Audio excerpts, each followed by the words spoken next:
Hey guys, coldbrew here. Welcome back to another raid challenge video. I hope you're having a great day today. I'll be showcasing Tainted Hellraiser, hard mode 10, right? Well, the dragon, hard mode 10, that's his name.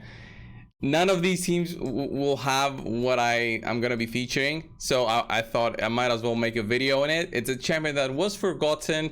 It used to actually be, this champion used to actually take a little bit of a role into the arena, and then with the introduction of other sets and other champions, he has fallen from grace, fallen from being used, in many of the teams in arena, and you'll no doubt you'll never see him, at least in plat arena pushes for some time. His kit is not really relevant anymore. That's what I want to say. But it's good for Dragon 10 if you do happen to have this champion. He needs to be booked for this to work because it's a skill, it's not a passive like Stalfos has. And well, yeah, it makes your life a little bit easier when farming Dragon 10. Let's have a look at the champion. It's the one and only Helior. I really like Helior, honestly, not because of his design. Design honestly looks like an orange Bannerlord, right? Pretty usual. The shield is like a sun, so that's cool. But what I like is this, that A2 skill. Look at that. Solar Blessing, if you see it in game, it's like a big explosion of a sun over on the enemies, so it's really cool. So that's why I like his animation specifically for this one. But this is the skill that I'm talking about, guys, today. So Harsh Light transfers all debuffs from all allies to a target enemy, so it's a cleanse, then attacks that enemy with the default skill. Pretty cool. Converts this champion's resistance into additional accuracy when using this skill. So with the build that I have him, makes his own resistance plus his accuracy to actually land the skill. So if you got like 200 and 200, you're gonna have 400 accuracy when using this skill. Pretty cool, right? I really enjoy using this skill. He also has this passive, which I mentioned before. He was used in arena in the past. This is what makes him special for that. Whenever an ally that has 2 or more debuffs is attacked, this champion will absorb 30% of the damage inflicted on that ally. So he would just transfer 30% of damage dealt if multiple debuffs were already on your ally. So he was like an arena champion for some time because of that passive. So anyway, let's see the team in action. You know the drill with the Seer combo and the reset with Kaima, right? Everything else is pretty much a lot of buffs, and then Mithrala there for the cleanse. This team uses double cleanses. This is the safe version of the team that I'll be showcasing today. It's 2 teams that I'll showcase, but Helior is the main dude, right? And why do you want cleanses, coldbrew, when you're going to be transferring debuffs? Well, the transferring of debuffs is going to be a little bit random, so I'll have to have some sort of cleanse and protection from shields, from Mithrala, and the Battle Khazar heals are just too good to pass. So let's go in, have a look at the team. As I've said, this is the safe version of the team. It's a minute to a minute 30. So not the fastest that you'll see ever in the dragon, by no means. So yeah, look at that. Even if you don't have a shield set going into a fight when using Seer, your team has to be strong enough to take down the waves, even if you've got a ton of buffs. So yeah, we managed to go through, and now we reached to the boss. And you'll see Helior in action when all the debuffs are applied. Boom, cleanses and transfers over to the boss, fills up the bar completely, and it's just an easy way to do a lot of damage, right? We're just waiting everybody to get their turns in. We've got lots of buffs, and you see that Seer is not melting through because I have her A3 cancelled for when you reach round 3. And this is pretty much the run until the end, putting the poisons back on the boss. If you do manage to land a brimstone through blessings, that's cool. The heals help a ton, and eventually Seer and Prince Kaima are gonna die because they're not built there to survive, really. Honestly, they should be dying quicker. The quicker they die, the quicker the run is gonna be for me. So if they don't die, my run won't be that quick, but it's fine. The runs usually are between a minute and a minute 30, I've noticed. Some longer runs, some faster runs exist. So look at all those poisons, finishing at a 120. I'm just waiting for the boss now, basically, to get a turn.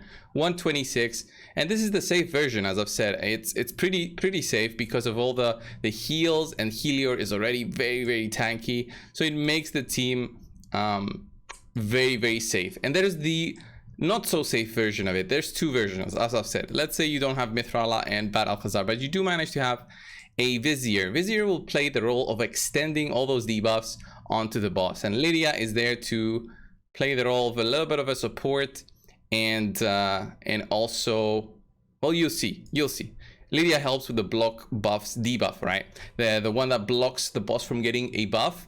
That helps a little bit because this boss gets an increased attack buff and it makes him really, really strong. So have that in mind. You gotta have either a buff removal or a block buffs debuff to get things going. So yeah, there we go. Lots of debuffs there on the boss. And we do the increased duration. You see that it's a small chance by Vizier. It's not 100%. It's 50% if you haven't booked. This account that I'm on right now, because I don't have Helior on my main, doesn't even have books on Vizier, doesn't even have mastery. So with those, the team becomes even better. And you see how low we drop. Everybody dies, but you want your champs to die. And I wonder if I'm gonna die. So we'll see if I manage to transfer those. I might actually die here. Yeah, that's why I say I don't like this run. Vizier needs to extend at least on both of his attacks, at least once. So that's why I'm having some issues with the runs here. And let's go for another run. That's why I like the first team more. So let's go for another one and I'll explain what happens here. It's 35% chance from Vizier. And if that manages to go through, we actually manage to have a run that is pretty good. Since all the debuffs will be there, your team will basically die. And you'll be able to take down the boss pretty fast on under a minute run. So look at that. Ooh, you go, I think 3 in a row there. That was what I was looking for. 3 in a row. And then Vizier usually survives there, which was bad for me, but it's okay, I guess. I don't know. Boom, and then we die. And then the boss will take like 3 turns in a row now. There's 1. He's gonna take a turn now, and then he takes another one immediately and almost dies there. We transfer it. Boom, easy, under a minute run. But as I said, you need to have him booked. You need to have him basically with masteries, maybe the counterattack mastery when your allies receive more than 25% of their health as damage. That helps a lot with Vizier. Maybe a revenge accessory. That helps a little bit with the RNG to get this run to be a consistent, you know, success in under a minute. As you saw, we had 1 fail and 1 success. Let's quickly have a look at their custom AIs for this one. It's nothing special. Like the way that Seer works, nothing special. You have her work like that. You block it out on the 3rd round. Helior, you block out Harsh Light, his transfer of debuffs, all the way until round 3. Lydia, the same way. You want her to be opening with A2, which is her custom AI. Prince Khaimar is the reset, and Vizier, you lock out everything for round 3. This is very basic. I'll show the champion gear and stats after. And the first team, guys, that I showed had Mithrala, which is, you know, the same, opening up with the cleanse, and Battle Khazar just being Battle Khazar. Everything else is the same as the previous setup. So let's have a look at the actual champions, because the gear on Helior is a little bit difficult to get. So let's have a look at Helior first. It's Region plus Immortal. So these are good sets, Clan Boss and Fire Knight. And you need, I would say 5,500 defense is something that you must have. Maybe not for the Battle Khazar team and the Mithrala. You can go with the less, maybe 4,500. But we're not looking for crit rate or crit damage. We're not looking for any of the other stats. So when you're looking just for 2 stats, basically 3 with the speed maybe being high, it's a little bit easier to build. And I didn't even have masteries for this one. But if I wanted masteries, I could go Oppressor. I'm not sure if that works exactly on Helior. I could go Elixir of Life, Timely Intervention even. I wouldn't go maybe Iron Skin. It's just 200 defense. I don't think it's worth it. But with just these, you saw how it worked. Pretty fine. You need to have his A3 booked at least, I would say. Anything else doesn't need to be booked, but his A3 needs the max out. Here's Mithrala. Pretty basic build, 260 speed, 68,000 health, 3,000 defense, 459 accuracy with no masteries actually. And then Lydia, Eagle Eye event, so nothing special on this account. I mean, War Master would have been ideal. Shield set to help out with the Seer, 272 speed, 353 accuracy, 68,000 health. So good amount of health for these champs to survive a little bit when they're pushing through. Khaimar is, you know, a fast Khaimar with good accuracy, so 318, 534, and masteries are Eagle Eye. So nothing special there again in terms of something that's different out of the norm for these kind of builds. We got the Battle Khazar, who's just Battle Khazar, you know, with 60,000 health, 2.7, 256 speed, 461 accuracy. Don't need all that, I would say. Just do 350 plus 350 to 400 should be okay. I wouldn't advise going resistance on any of these champions because you need a lot of resistance. Even with the Helior lead, you'll need 400 plus the 60 from Helior. Doesn't really work. And I think Seer, I didn't show Seer, 213 speed, 282 crit damage. It's a Seer, does a lot of damage. You don't need the accuracy for this run, but in general you'll need it for the Doom Tower. And here are her masteries to just nuke things out.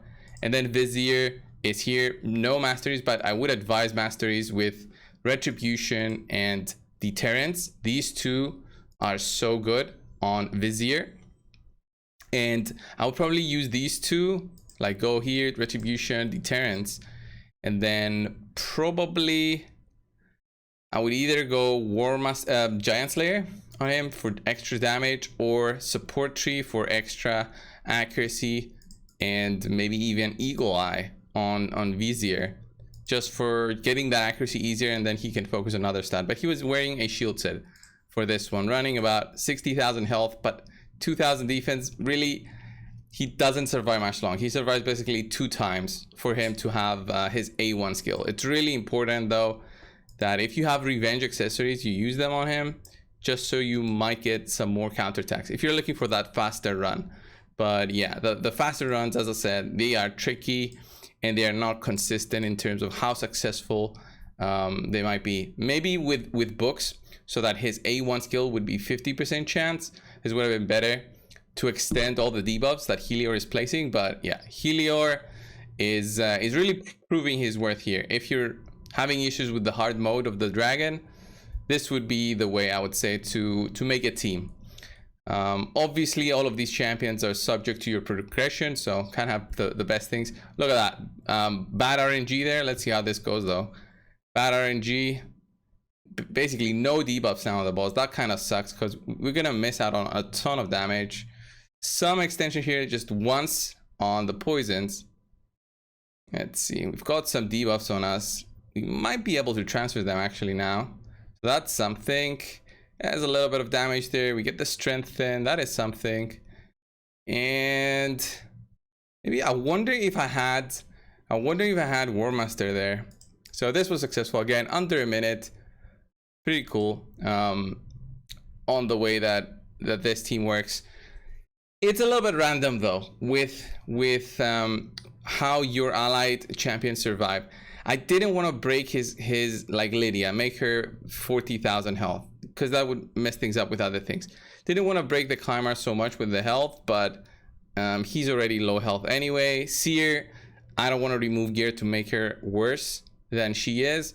Only the ring I changed to an attack ring, but other than that, she's as basic as a Seer can go, really, in terms of stats. So this run, let's have a look. We're just waiting there to die. Nice. Okay, we need some poison so we can apply the back on the boss if we had the cooldown. No, see, so we did 4 runs with this build, 2 successful, 2 unsuccessful. Probably Vizier, yeah.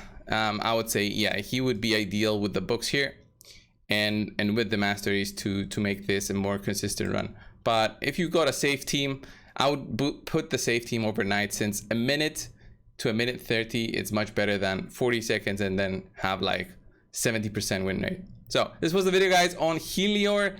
Thank you all so much. I hope you enjoyed the video. I hope you use him if you have him.